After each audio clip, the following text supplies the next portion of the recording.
My feed is a constant stream of financial grifters. I'm talking crypto bros, NFT scammers, affiliate link farmers, and pump and dump incels. Every flavor of overconfident fucking idiot is on my timeline, and I think I know why that happens. At a certain point in your life, after you've paid your rent and your Verizon bill, you're like, what do I do with all this extra money? What does TikTok have to say? And that's how you get sucked in. And one day, I stumbled onto this old white guy who gave the most boring Google talk I've ever seen in my life. And it changed my life. Because it turns out the best advice is also the most boring advice, delivered by the most boring people. And now I call one of those boring people my friend. His name is J.L. Collins, and his book is The Simple Path to Wealth. And he has 3 rules for money. They're very simple. Number 1, spend less than you earn. Number 2, invest the surplus in an index fund.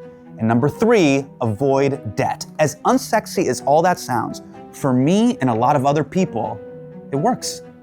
So JL agreed to come all the way from Wisconsin to New York City to talk about the simple path to wealth, why so many people are bad with money, and how to ignore all those overconfident posers in your Instagram reels. But not this overconfident poser, just the other ones.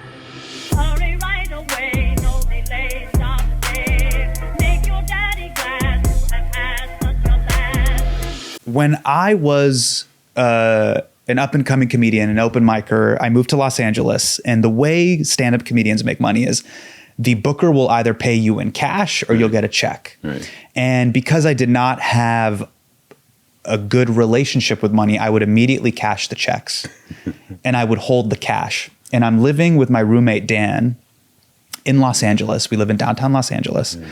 And one day he walks into my bedroom. We lived in a 2-bedroom apartment. And I would keep all of my cash in Nike shoe boxes. Right. And so I had about $3,200 to my name. And he's like, "Are you selling drugs?" And I go, I'm not selling drugs. Right. I'm serious. I am a comedian. I'm not selling drugs out of this apartment. And he goes, "Do you have a checking account?" I go, "Yeah, I have a checking account. There's like some money in there, but like this is the real money." And he starts saying things like, "Do you have a 401k? Do you have a Roth IRA? Do you have a retirement account?" He's using all these terms, but it started my Google journey into buying this book. And so the question that I wanted to ask you was, you basically got to become everyone's dad without having to give them the talk about sex. And so what's that like, being everyone's dad without giving them the birds and the bees talk? Wow, what a question. I'm debating in my mind whether being able to talk about sex would be a better option. But, no. Because nobody wants to talk about money. Sure. Yeah, it's a weird thing, Hasan, because I wrote this book because I couldn't get my daughter to listen to me when she was young. I pushed this stuff way too hard, way too fast, turned her off to all things financial. And that concerned me because I knew that if you get a few key financial things right, there's so many more opportunities that open up. Your life is so much better, so much easier. And if you don't, the road is so much harder. So as a parent, I wanted that for her. Why are so many people bad with money, myself included? Well, I think when you look at the popular culture around money, you turn on the TV, you look at the news, it seems impossibly complicated. And there's a reason for that, because Wall Street makes it very complicated. Wall Street is filled with genuinely complex investment products. Classically, it's filled with some things that the people who created it don't quite understand how it works. So that's the bad news. So when people say, wow, this is really complex, they're absolutely right, it is. The good news is you can sweep all of that off and onto the floor because you don't need any of it. And what you do need, what will make you wealthy over time, is the soul of simplicity. But that's not a message you're ever going to get on TV or in the papers, because there's no money to be made in putting that message out there. Or on the internet. The internet is filled with people that speak very confidently, with all caps in their captions. Yeah. And there's really bold music, and there's complex ideas and complex graphs.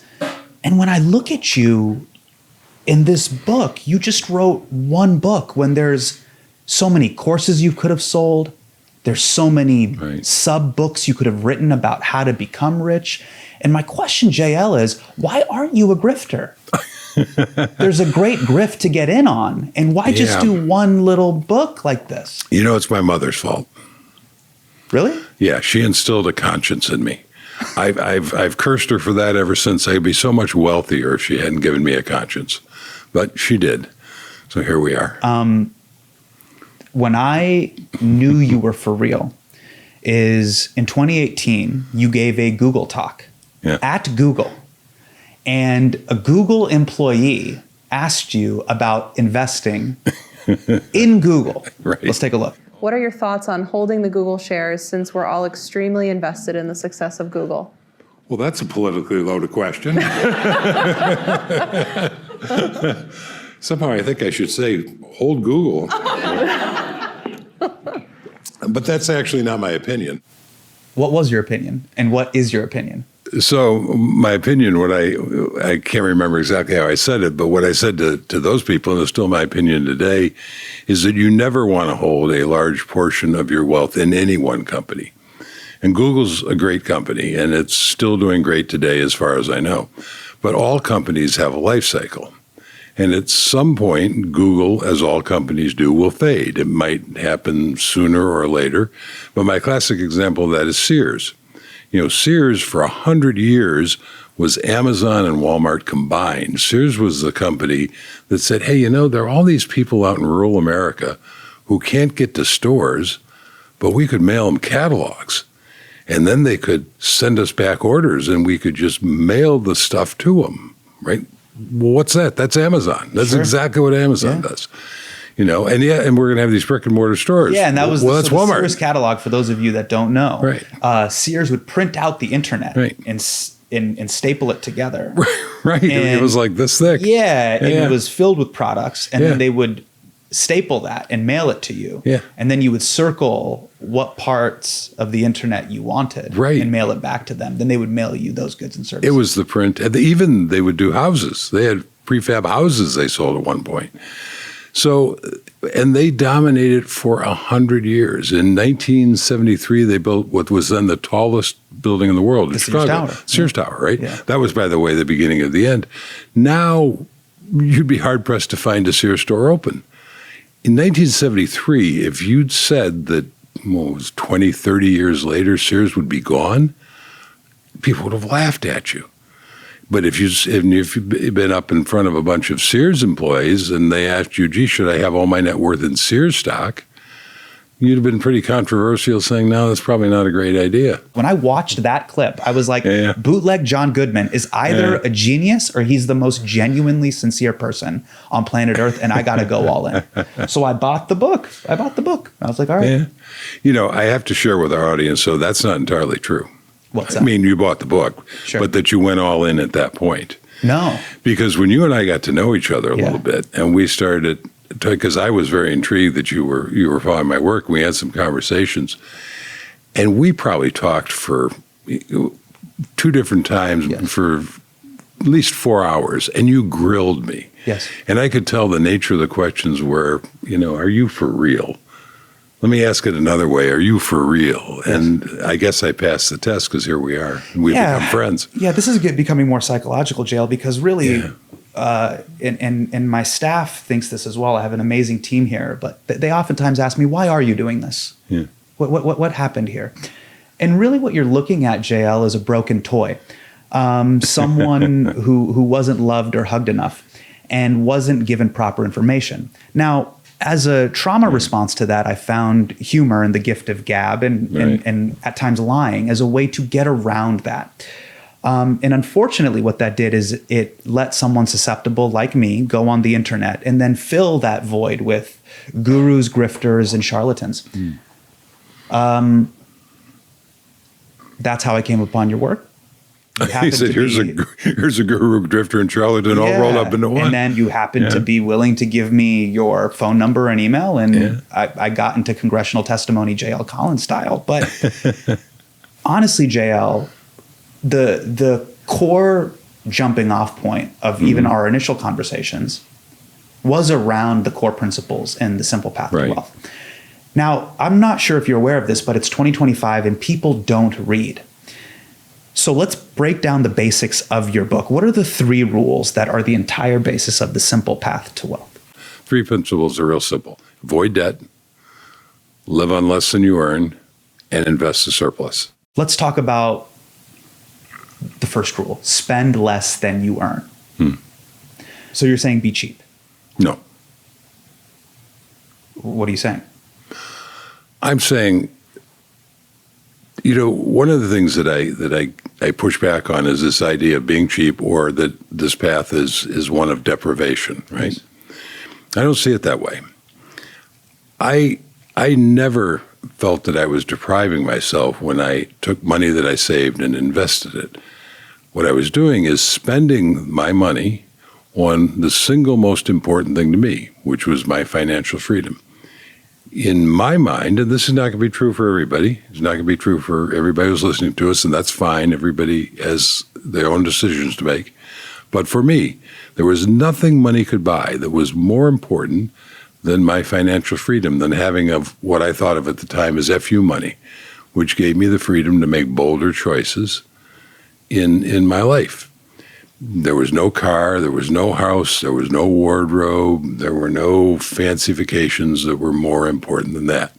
Now, I did some of those other things because I enjoy other parts of my life. But to me, it's no different if you're sitting there saying, should I buy a Chevy or a Cadillac, right? Well, if you buy the Cadillac, you've got a much fancier car, and maybe people will be more impressed with you than if you buy the Chevy. But if you buy the Chevy, you're going to have a car, you're going to have perfectly adequate transportation, and you're going to have a bunch of money left over to do other things with. It's a choice. Depends on what your values are. Let me just push back at this. Let's say hypothetically I'm making $46,000 a year. Sure. And that's what I got. And I have to pay my rent, but I also want to enjoy the life that I am living. I am only around for today. I don't know if tomorrow's promised. So let me have a little bit of discretionary spending to go on vacation with Bae, buy an iced coffee or 2, maybe take my kid to Disneyland. Right. Why can't I just spend all of it? And why do I need to, for what?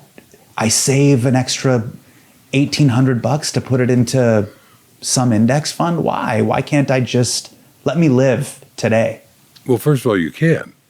And that's what most people do. In fact, tragically, in my view, some people go into debt to do even more of that. All I'm saying is that there is another option. There is another thing you can do with your money. What if there's stuff that I want or need?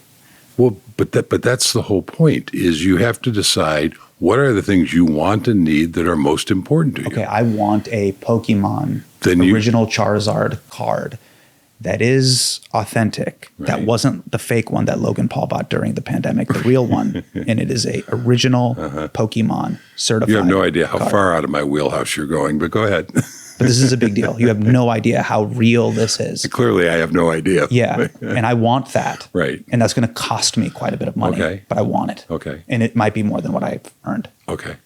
I'm already breaking rule number 1. Well, if I spend the money to buy the Charizard. Again, these are not the 10 Commandments down off Mount Sinai. This is the simple path to wealth, and only you can decide whether that's where you want to go. If you want to buy a Pokemon card, whatever. It's not whatever. Well, I'm sorry. I'm missing the critical importance of this. But you can buy whatever you want with your money. It's your money. I would never presume to tell you or anybody else what to do with their money. The only person I ever presumed to tell that was my daughter, right? But what I am telling people is there is another option. What I think is tragic is if you get to the end of your life and you have spent all of your money on things that are now gone and faded and haven't provided wealth for you, and you're broke because you didn't know there was another option, that's tragic. And if I can let you know that there's another option, there is another thing of value that you could spend your money on. You don't have to do that. You might, in fact, most people, let's be honest, who listen to us today are not going to do this.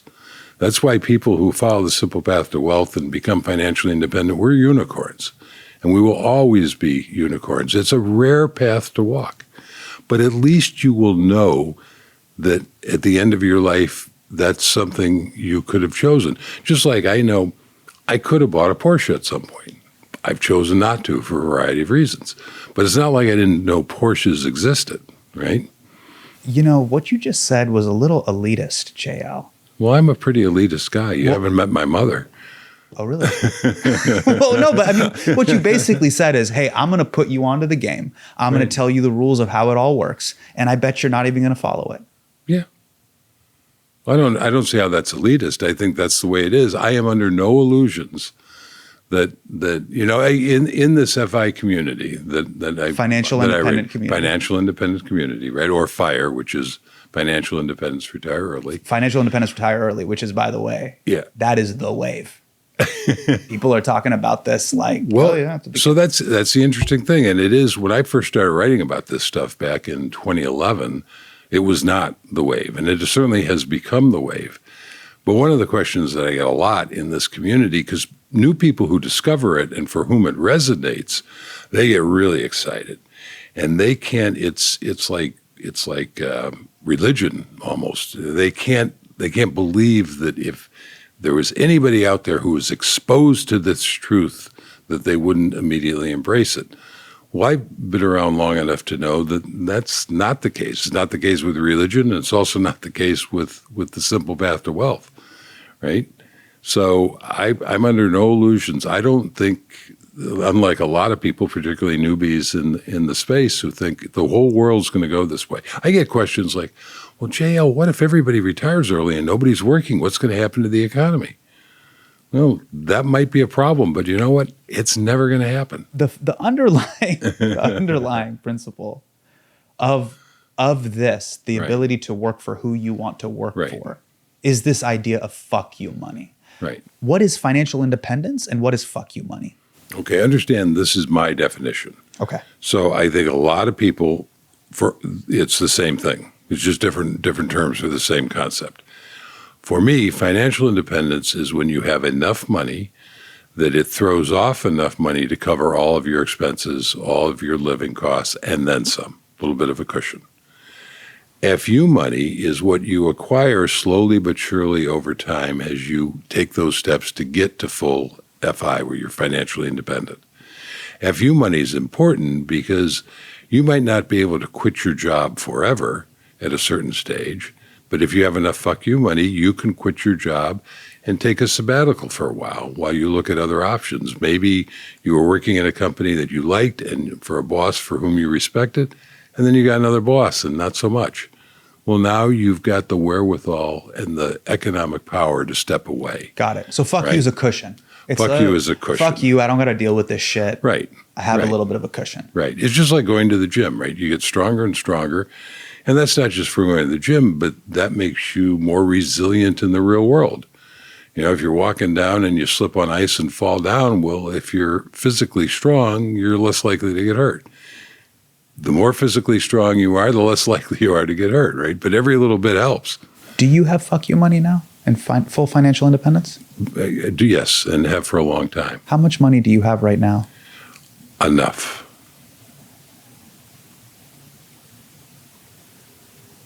What number with commas in it for you is enough? So my mother once said to me, never tell anybody how much you make or how much you have, because there's only two possible reactions. If they more than you and have more than you, like you do, then they don't care. If they have less, they're going to be envious. So I have enough. And by the way, I should make a comment about that. It's not FU money and financial independence is not a set number. It's a different number for everybody. So I've known people who've made millions of dollars a year, and they will never be financially independent because they have constructed lifestyles that cost every bit of that. And they broke rule number one. They spend more than they earn. Right. I mean, damn near. Mike Tyson made something on the order, one of the all-time great boxers, an incredible athlete, made something like $400 million. And it just bled through his fingers because He didn't know how to handle it. He was surrounded by sharks taking bits and pieces out of it. Tragic story. But so Mike Tyson, and I think he's recovered quite a bit in fairness, but when he lost it wasn't because he wasn't making enough money. The same token, I've known people who've never made more than $50,000 a year who have achieved it. You know, I have another book called Pathfinders, which is 100 stories of people who have found the simple path to wealth, read it, and have implemented it from all around the world. Yeah. One of the things I love about that book is some of the stories in there are from people who started from incredibly humble beginnings. I mean, there's a guy in there who was a migrant fruit picker when he started. When he was writing his story for us, he was worth $500,000. There was a woman in there who said, you know, when I was a kid growing up, the rich people, they were the ones who had flush toilets, right? So I love those stories because there's a pushback in this country that, and you touched on it a little bit earlier when you were talking about making, say, $46,000 a year, there's a pushback that says, oh, you know what? That sounds great, but that's only for people with really big incomes. That's only like for tech people and that kind of stuff. And that's not my experience. When I did the first Chautauqua, which were these events I put together back in 2012. Yeah. Chautauqua was basically like, it's like a camp/cult Right. gathering of people that are like you. Right. That like and have pursued the simple path to wealth. And so Exactly. they come and they hang out together. Exactly. Yeah. Now, I haven't been to one of these, but I imagine it's just a bunch of views. Well, no, and that's kind of the point I was getting to. Oh. So when I was putting the first one together in 2012, it never even crossed my mind who would come, right? There was this trope out there about, you know, this was only for tech engineers kind of thing, and I was kind of vaguely aware of that. I was just hoping somebody would come. Yeah. You know, we said we were going to have 30 people, and that would be, and we'd take them somewhere cool for a week, and we sold it out. But when I went to the first one, one of the most stunning things to me, and candidly one of the most gratifying and absolutely the most unexpected, was the incredible diversity of people who showed up. And when I say diversity, and you're only talking about 30 people, by the way, every possible measure, age, gender, race, religion, sexual orientation, it was, and I thought that was wonderful, but I didn't expect it. I was just hoping somebody would show up. And level of wealth, occupations. This was not a group of tech bros who got together to spend a week in Ecuador with me. And again, I had no idea who was going to come. But that immediately, in my mind, put the lie to this idea that this concept of pursuing FI is only for a certain class of people. Is it bad to lease At least what? a car? Financially, probably, no question. It depends on where you are in your life. You know, there are certain things that are not financially optimal, but if you're wealthy enough, it doesn't matter. So yeah, I would not. If you're trying to build your wealth, no, I wouldn't lease a car. I also wouldn't take a car payment. I've never had a car payment. You just bought outright. Yep. Go to the dealership. Yep. Yes, I will take the Toyota Corolla. Right. Full MSRP. Here's the money. Economy shitbox, and then you're done. Yeah. Yeah, and that was something my dad taught me. So Really? I mean, yeah, this is how it works. That's what he would do. He bought Now, it. you know, there's a lot of people that have made a lot of money that have said that with a depreciating asset, just lease it. And every 2 to 3 years, you'll get a brand new. And if you have a lot of money, that's probably not a bad thing to do if you want a brand new car every few years. My dad bought a new car every 5 years, right? And what he would do is the moment he bought that car, he would start making a car payment to himself, to his bank account. Same way as if he was paying it as a loan, right? Only now that payment is going into the bank and he's being paid interest by the bank instead of the other way around. And at the end of 5 years, he takes that money and he buys the next car and starts the cycle over again. Yeah. Now, the question that is in everybody's mind at this point, well, that sounds great, but how do you buy the first one? Right? How do you get there? And the answer to that question is real simple. You buy some really cheap shitbox and you drive a really shit piece of crap for 5 years while you're making those car payments. It's not hard. It's not rocket science. And then you never have a car payment again. I love that. I love the way you describe a Honda Civic. Well, I have nothing against Honda Civics. I mean, but I know exactly the type of car that you're talking about. Right. But you're talking about a specific model of car that you can literally drive into the ground till the wheels come off. Yeah. That's the Honda Civic, the Toyota Corolla, the Toyota Camry, and if you're feeling really spicy, the Honda Accord. But that's your piece of shit box that you... Yeah, and they're even more beyond that. Sure. You know? Yeah. Hyundai Elantra. Yeah. Let's get into the part... I hope Hyundai and Toyota and Honda are all sponsors of the program. I would love for them to be sponsors of the program. Yeah. And I think if they fully embrace that of like, we will be the shit box that gets you to financial freedom. If they'll do that, you and I will make a commercial for them. Let's get into the heart of why we're here and why people are listening. Let's get into investing. Sure. Let's say hypothetically, I have $3,200 to my name and I don't want to pay Ice Cube to sing me happy birthday on Cameo. What should I do with that $3,200 that I have saved up? Let's start the journey. Well, starting there, clearly you have no priorities. But if truly you don't want to hire Ice Cube, then the next best thing is it goes into VTSAX. What is VTSAX? It is Vanguard's total stock market index fund. Okay. It means that you now own a piece of every publicly traded company in the United States. And everybody in those companies, from the factory floor to the CEO, is now working to make you richer. It's a broad-based, every company, low cost, because it's an index fund, investment. And that's all you need. You don't need all that complex stuff that Wall Street loves to talk about. Okay, but I have a boyfriend or I have a girlfriend and they're telling me I should get a financial advisor. I have a cousin that makes a lot of money on Wall Street and they're saying I need to go to Morgan Stanley. What do I tell those people? You tell them that you're investing in the simple path to wealth, which is low-cost, broad-based index funds. Okay, so I open up my laptop. Right. I go to Vanguard.com. Or Fidelity. Okay. And then I just buy. Right. I transfer money over in my bank and I just buy Absolutely. that index fund. Right. VTSAX. Absolutely. And that's how many companies? It's like 3,600 companies. About 30. correct? So they're about, it varies, but it's virtually every publicly traded company in the country. Okay. And it's about 3,600. Now, why are index funds so popular? Well, first of all, they've become more and more popular. And I don't know that they're so popular. They're not dominant in the market. But because this is something that Jack Bogle created in 1975, that's when he started Vanguard. And he created the first index fund that retail investors, little people like us, could actually buy.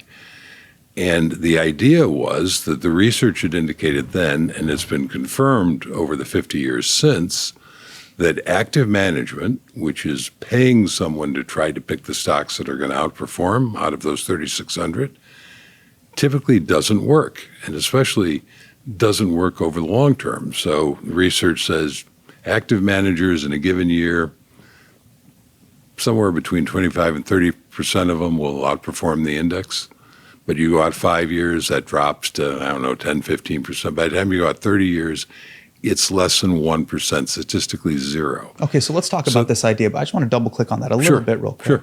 So Jack Bogle, this guy in 1975 has this theory. Hey, if you hold Right. a large sum of these American publicly traded companies, you will see better returns than all those guys that you see in The Big Short and those fancy Wall Street bros. You will actually outperform those people over time. Right.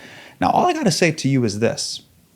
You obviously were working in corporate America during the 80s, the 90s, the 2000s.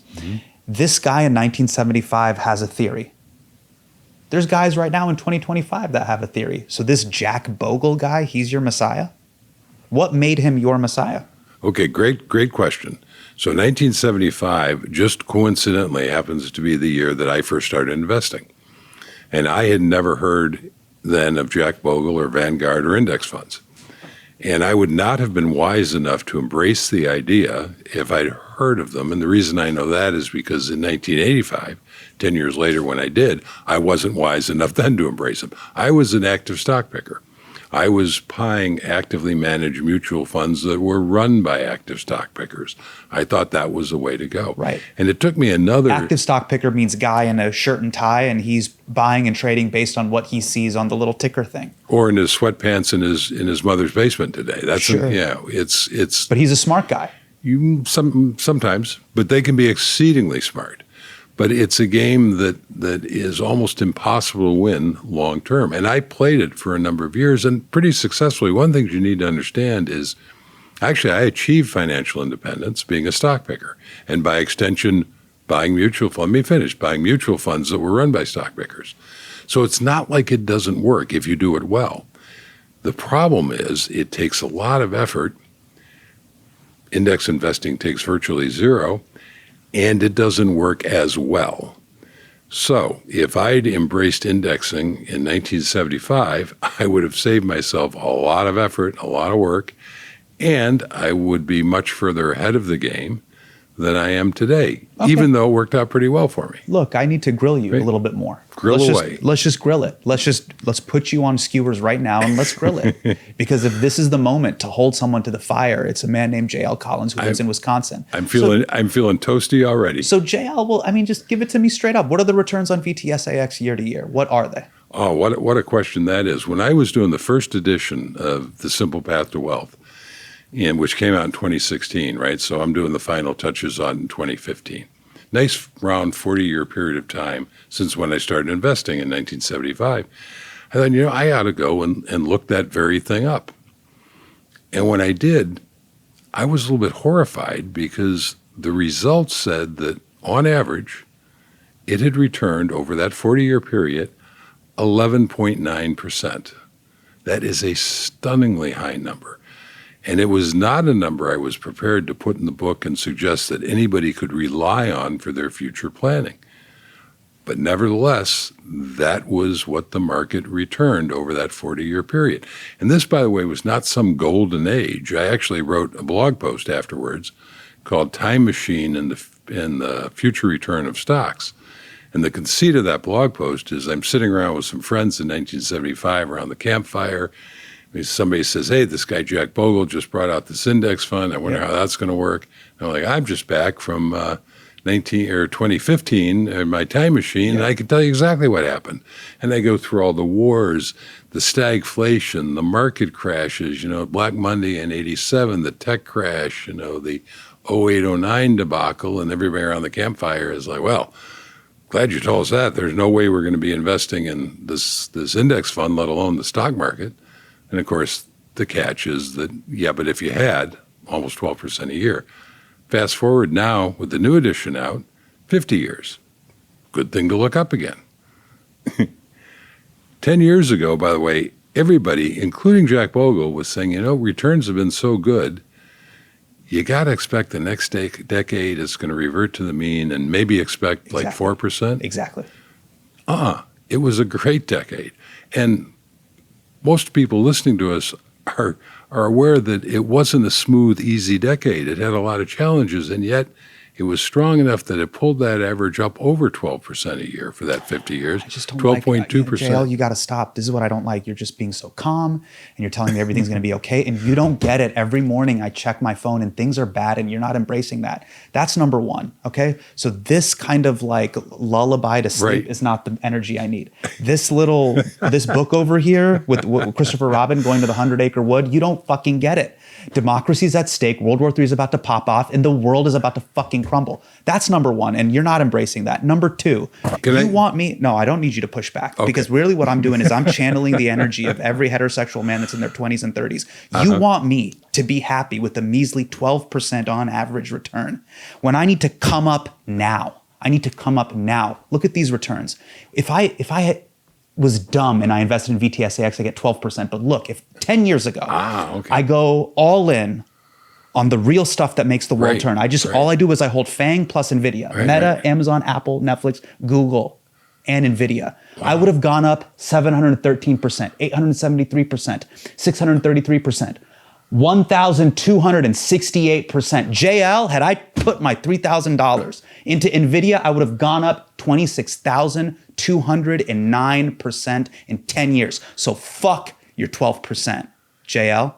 That's amazing. And if you had wings, you could fly. So what crystal ball did you have 10 years ago that told you that? I just. Oh, I don't have one? Well, yeah, obviously, if you knew that was going to happen, if I knew that Bitcoin was going to go from a penny a coin to $100,000, I would have sold everything and gone into Bitcoin. The thing is, you don't know that's going to happen. And there's a lot of stocks that looked every bit as promising as those that you put up 10 years ago that flamed out and went to nothing. You would have wound up broke. Here's a quick story. Sure. When I was dating my wife, Yes. okay, she'd never been to the horse races before. Okay. My dad was taking me to the horse races when I was 5. Yeah. And I was going with some clients and their wives and girlfriends. And so I invited her to come along. She didn't want to come. I'd never been. So they just come along. It'll be fun, nice people. Yeah. Well, how do I bet on the horses? I said, I don't know. Bring $20. You're going to lose it anyway. And then pick the horse that looks good. You like the colors. You like whatever it is, because you're going to lose your money. It doesn't matter. Yeah.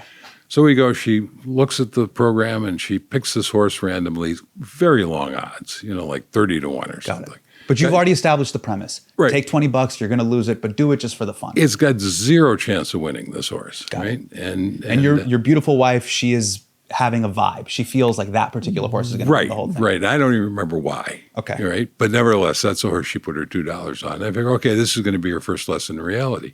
So we're down at the wire. We're at the fence. We're watching the horses come around into the final stretch. And guess what? Old Paint or whatever it was comes from the back, up in the outside, and wins. Sick. And she is beyond excited. Amazing. She's jumping up and down. And when she settles down just a little bit, she turns to me and she says, why didn't you tell me to put my whole $20 on that horse? I said, Jane, because I didn't know it was going to win. If I'd known it was going to win, I'd have mortgaged the house. You don't know which horse is going to win. But I do know that VTSAX will reliably make me wealthy. And 12% a year compounded over time, 8% a year. Let's be much more conservative. Compounded over time is an extraordinarily powerful thing. What about, all jokes aside, the reason why I put up Facebook, Apple, Netflix, Right. Google, Amazon, NVIDIA Right. is a gut feeling. What about that gut feeling? Technology Right. is something of the future. So why not kind of spread it across the tech sector? Why hold it over 3,600 companies when tech is kind of carrying the majority of it anyways? Yeah, so that's a great question. So an index fund today, like VTSAX, it's always cap weighted. And that simply means that the larger the company, the greater percentage of the fund it represents. Yeah. So right now, as you point out, tech companies have done great. And so it is heavily loaded with those companies. And one of the criticisms is that, it's really just a tech fund now, because the performance from VTSAX has been, over the last, I don't know how many years, has just been because of these magnificent 7. And that's absolutely true, but that's a feature, not a bug. Because one of the few advantages of being an old guy like me is that I can remember it wasn't always tech companies at the top. I can remember when it was financial companies.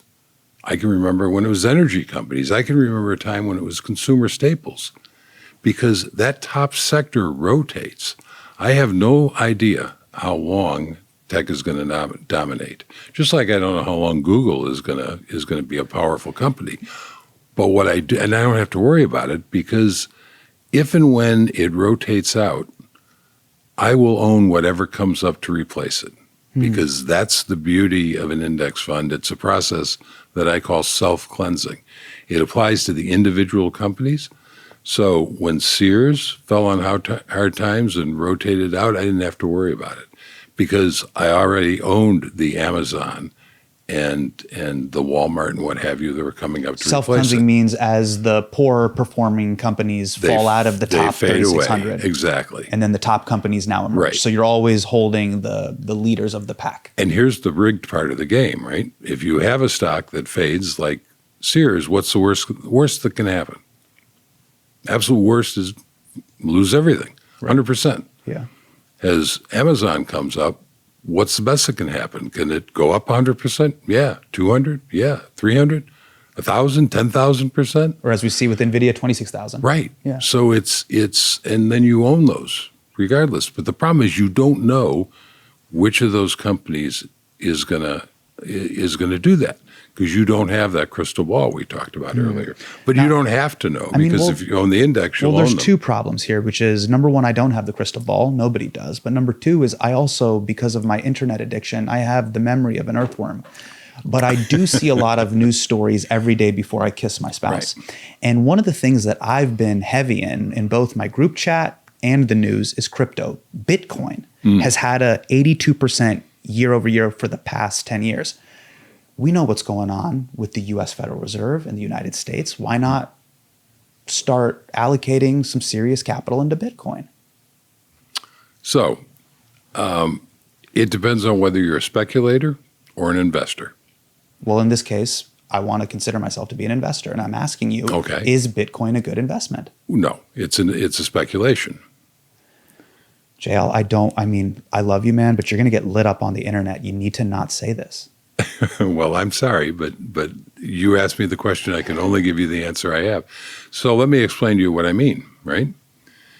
So Bitcoin, as I said earlier, if you bought Bitcoin 10, 15 years ago, it's done magnificently well.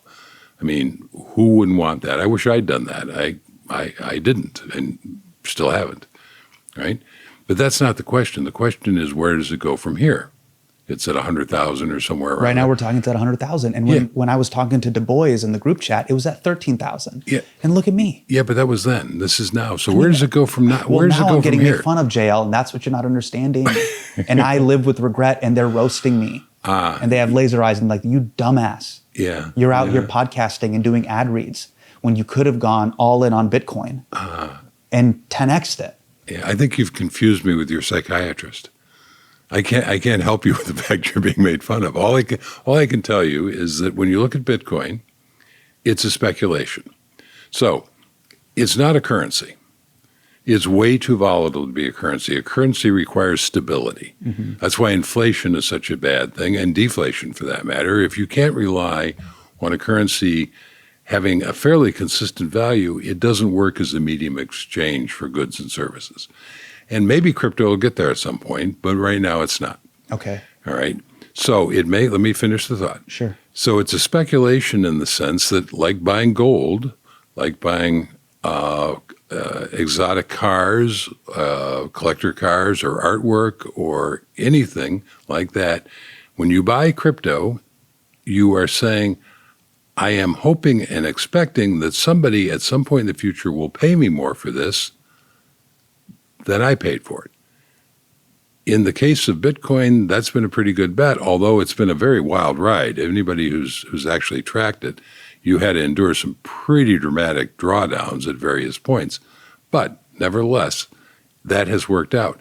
Not all speculations work out, just like your list of companies up there, right? They don't all work out. You don't have a crystal ball. You don't know where it's going. That's a speculation. An investment, something like VTSAX, which is in all those publicly traded companies, those companies are all filled with people actively working to produce and provide products and services for people who want them. And if they do it well, they will make money doing that. And as part owners of those companies, we benefit from that. They are creating wealth. They're not relying on somebody saying, yeah, someday in the future, maybe somebody will pay me a little bit more for General Motors. What they're saying is General Motors, if they operate the company well, will continue to make products that people want to buy, and they will continue to build value and make profits doing that. And that will cause the stock price to go up. And if they don't do that, then they fade away and they're replaced by Toyota or Tesla or whoever. How would you feel if you found out that you've been having the fake version of something your entire life? Outraged? Angry? Well, get ready to get mad, because every cup of chai that you've bought at some chain coffee shop here in America is fake. It's packed with tons of sugar and artificial flavors that are horrible for your health. And for some reason, they keep spelling my name wrong. But it doesn't have to be that way. Kolkata Chai is changing all of that. zero sugar, and natural ingredients that you can actually pronounce. Organic black tea, cardamom, black pepper, fresh cinnamon. It's the boldest cup of chai you can find with their unique range of chai blends and concentrates. And you don't have to stand in line for it for hours. You can make it at home in minutes. It's the only chai that's allowed in the Minhaj household. All other chais are forbidden. Head to kolkatachai.co/Hasan to grab your first cup and 2 free gifts on me. I have a buddy, his name is Prashanth, and Prashanth listens to a lot of podcasts. Right. And that means I've met he has Prashanth. to be smart. And you've met him. Yeah. He sent you an article recently that the S&P 500 could be its own bubble. Check this out. I mean, this is pretty recent. Bank of America says growth stocks are in a bubble exceeding the .com and Nifty 50 eras and warns they could take the S&P 500 down 40%. What should I say when he sends me and you articles like this that, hey, the S&P 500, VTSAX, that could be a bubble and that could crash? So the first thing you should say to him is, have you read The Simple Path to Wealth? Because if you had, you will understand that crashes like that are a perfectly normal part of the process. They are to be expected, right? Since I've been investing, and it's been 50 years, God help me, but there have been 3 of them that have gone down more than 50%. What are the 3 that happened? So the in 3, there was 50 years? 1974, which is actually the year before I started, but it bled over into 75. There was a tech crash in 2000, 2002, and there was the debacle in 08, 09. And tech crash went down, I think, 46% and 56% in 08, 09, right? And of course, everybody thought the damn world was ending, and it didn't. But if you're going to invest in stocks for the long term, you never know when those things are going to happen. We thought they were going to happen in COVID. Some people think they're going to happen triggered by the tariffs. It didn't happen with COVID. Who knows about the tariffs? But you're never going to know for sure when they're going to happen or how long they're going to last. You have to tie yourself to the mast and use the opportunity while you have it to acquire shares at bargain prices. You know, Warren Buffett said one time that every now and again there's going to be really dark clouds out there, and it's going to begin raining gold, and you want to be out there filling your buckets, because that's the opportunity to buy at the best possible prices. But the thing is, we don't know exactly when that's going to happen or where those prices are. Really what I'm hearing from my friends, even though they've read the book, there is an underlying fear of the present moment. You don't get it. This time it's different.org. Right now, Donald Trump is president. He may become president for a 3rd term. World War III may pop off. AI is going to take over. We're going to have an even greater depression, the greatest depression of depressions, the greatest depression of all time. And that's why I need to maybe consider not putting my money into VTSAX or investing at all. What do you say to those people that say, this time it's different? Right now, there's no scarier time to be alive than right now. So let's take a real life, very recent example of that, right? Okay. COVID. Yes. All right. Just a few years ago, my social media, my blog was lit up when COVID hit. Yes, of course. And they were saying pretty much what you just said. They were saying, JL, I've read The Simple Path to Wealth. I accept it. I buy it 100%.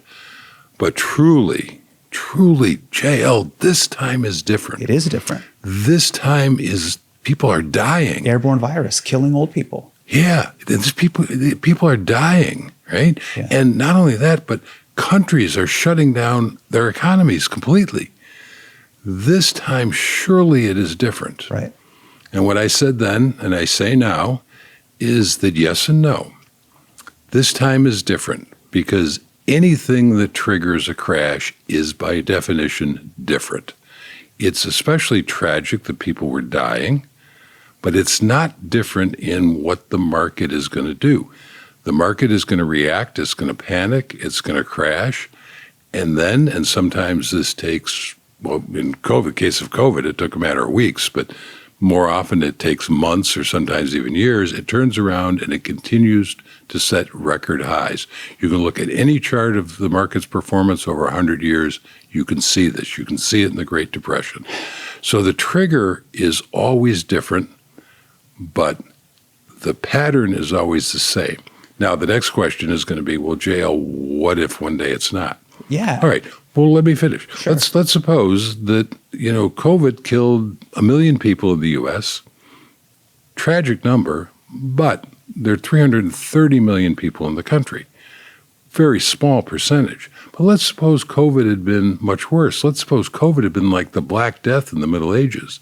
Let's suppose COVID has killed 50 or 60% of the population worldwide. Oh my God. I mean, that would be crazy. That would be a civilization-ending event. Correct. And absolutely, at that point, the simple path of wealth no longer works, but neither does anything else. It's not going to matter at that point where your money is. Our problems will be so much beyond where we are invested. So you have to look at it and you say, do I structure my investment portfolio, or try to, against that Armageddon kind of event, or do I structure it for the 99% chance that it's not going to happen? Okay.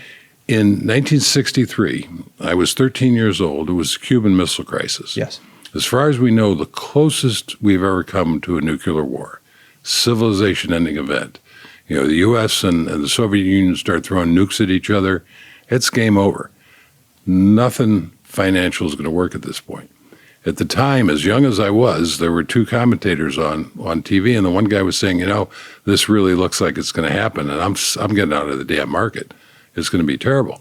And the other guy said, you know what?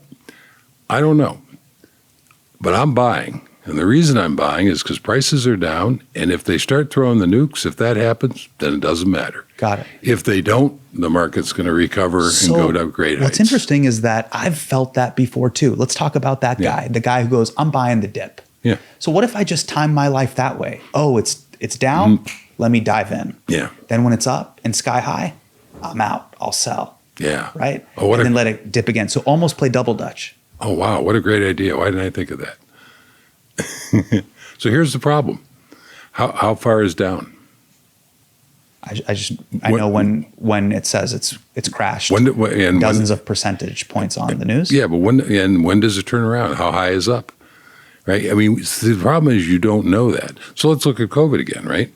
So COVID starts dropping, and it crashed pretty quickly, and it dropped, as I recall, like 33% in a matter of days or a week anyway, right? Nobody, including me, saw that it was going to immediately turn around. Yeah. But so if you were planning on doing what you were just describing and you're watching that dip in COVID, do you pull the trigger at 30%? Or do you say, no, it's going to go lower? And if you wait too long, then you miss it and it goes back up and you miss the ride. In 2023, yes, you wrote a blog post called Why Your House is a Terrible Investment. And then you hit publish.